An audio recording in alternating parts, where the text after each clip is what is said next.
so excited to be down here at the Pittsburgh premiere of A Beautiful Day in the Neighborhood. How has it felt for you to see your husband portrayed so uncannily by Tom Hanks on screen? Amazing. It's amazing.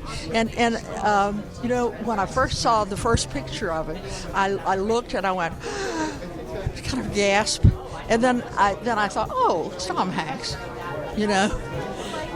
But in this movie, very quickly, he just moves in and disappears into the part.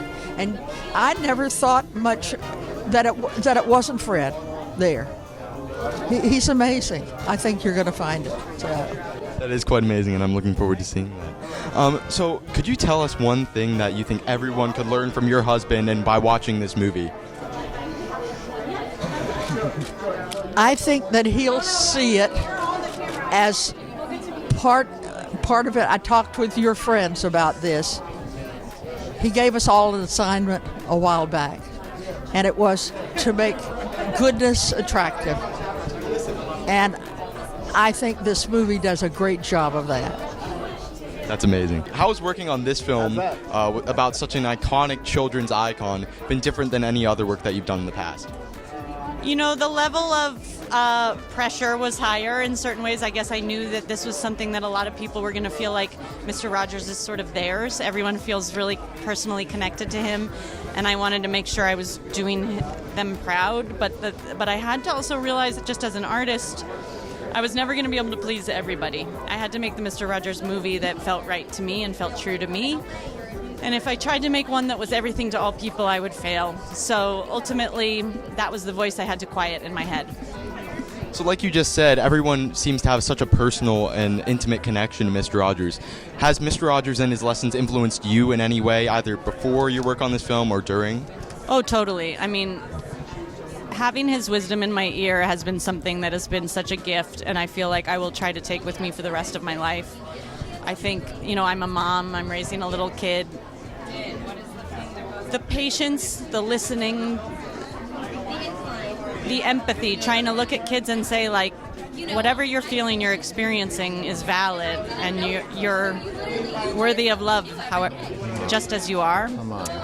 I mean, it's very simple, but it's hard in practice. It takes a lot of work, but it's something I try to remind myself about every day. All right, thank you so much. I'm so excited to see the movie. Thank you. Could you tell us just one of the most important takeaways from your friendship with Fred Rogers? So everybody, you know, needs somebody in their lives to sort of recognize them and to tell them that they're okay. And Fred was the guy in my life who told me I was okay.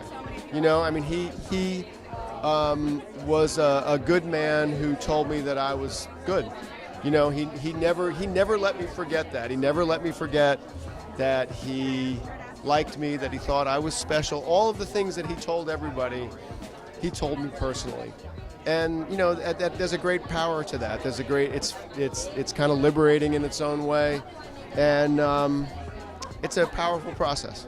How has your perspective on life and everything changed while writing about such an incredible person like Fred Rogers? When you work on something for 10 years, it becomes sort of it's the air you're breathing, right? It's the water you're swimming in, and it has a way of kind of seeping into your life in profound and unexpected ways.